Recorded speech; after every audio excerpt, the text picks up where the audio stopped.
Hey, what is up guys? So continuing off, we have my Akashi Memorial, a continuous spell card. You can only choose to use the second or third effect once per turn and only once that turn. First effect, all monsters your opponent controls loses 100 attack and defense for each Akashi monster in your graveyard with a different name. So potentially this could be a really powerful effect. Second effect, you can send one face up Akashi monster you control and this card from your side of the field to the graveyard, draw one card. Third effect, you can banish this card and one zombie monster in your graveyard, then target one Akashi monster in your graveyard and special summon it. Understand why they only give you the option to play either the second or third effect. The first effect's already pretty decent, honestly. I already really like the first effect. There's so many Akashi monsters already. And you know, potentially you could lower almost up to 2000 attack from your opponent's monsters, and I think that's great to just get over their monsters. It's really utilizing the whole theme of, you know, Akashis being in the graveyard. Next we have a new Super Quantal Mech Beast Lusterex, a rank 7 light machine monster, attack 2700, defense 1900. Requires 2 level 7 monsters that are generic. First effect, if this card has no Xyz material, it cannot attack. Second effect, once per turn you can detach material, target an effect monster on the field, negate that monster's effect until end of this turn. If this card has Super Quantum White Layer as Xyz material, you can activate this effect during your opponent's turn. Once per turn during your main phase, you can attach one Super Quantum monster from your hand or field to this card as Xyz material. Pretty, like, alright card. It's not broken, it's not needed, but definitely a nice extension of the deck, a nice extra to just add into the deck as well, so definitely liking that. Now, most exciting of all, we're actually getting true Super Quantal Meching Blaster Magna.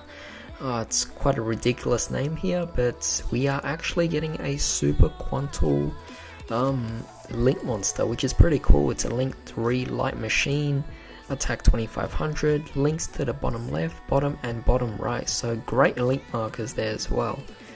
Requires 2 effect monsters, including a Super Quantal monster, of course. Third effect can only be used once per turn. First effect, this link summon card cannot be destroyed by your opponent's card effects.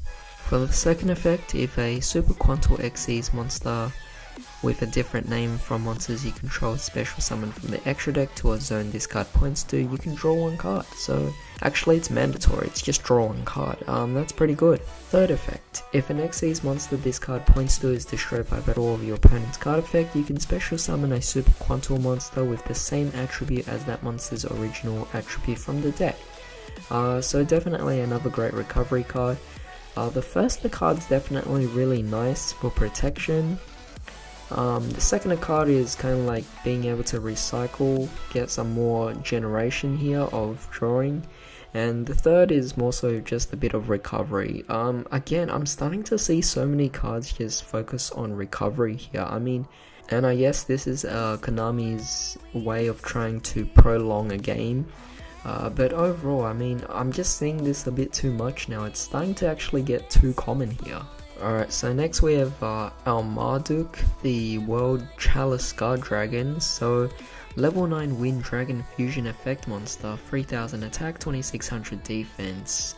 Requires 3 link monsters.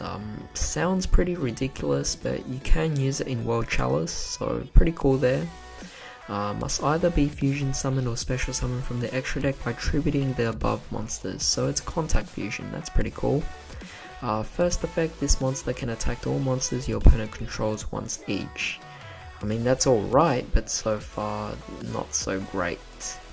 Second effect, when an attack is declared involving this monster and a link monster your opponent controls, you can banish one link monster with the same number of link markers from your side of the field to the graveyard, destroy that link monster, and if you do, inflict damage to your opponent equal to its original attack. Now, while this might actually be a really cool looking boss monster, I mean, the artwork's amazing. It has no protection whatsoever. I mean, this card, what's to say that your opponent can easily just activate a Mirror Force to get rid of this card? I mean, it seems pretty costly to use up 3 Link monsters to actually just bring out a card that has somewhat of a decent effect. It doesn't even guarantee an OTK, it just allows you to really attack your opponent's monster and also deal damage, but there's no protection, and I think because of that it kind of lacks just a little bit, and it doesn't really make this card kind of worth it, because while Chalice can easily make great plays even without this card through Link summoning, so I really don't understand the purpose of this card, aside from the fact that it's just a nice boss monster with great artwork. Moving on, we have World Regalia Yugioh. We have 3500 attack here for a Link 3 monster. That's pretty insane. Requires 3 level 5 or higher monsters, so good to see a bit of restriction there, but it's starting to look more so like an XE summon. Links to the left, bottom and right. Yeah, I guess that's alright. I mean, not particularly great markers there. Second and third effects can only be used once per turn, cannot be used as a Link material. First effect, this Link summon card is unaffected by the effects of other monsters. Alright, that's pretty good actually. Second effect, if this card was Link summoned using 3 monsters with different types and attributes, it gains the following effect. During your main phase, you can destroy all other cards in the field. Oh wow, that's pretty amazing. I mean, that's basically a Judgment Dragon without having to pay 1000 life points. Third effect, if your opponent special summons a monster from the extra deck, you can special summon 1 World Legacy monster from your deck.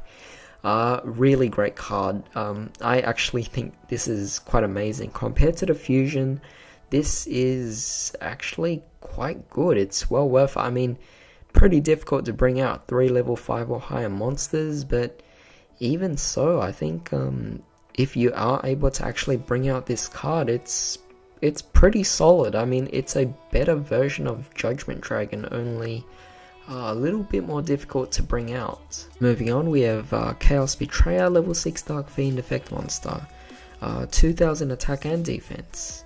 You can only use each of these cards' first and second effects once per turn.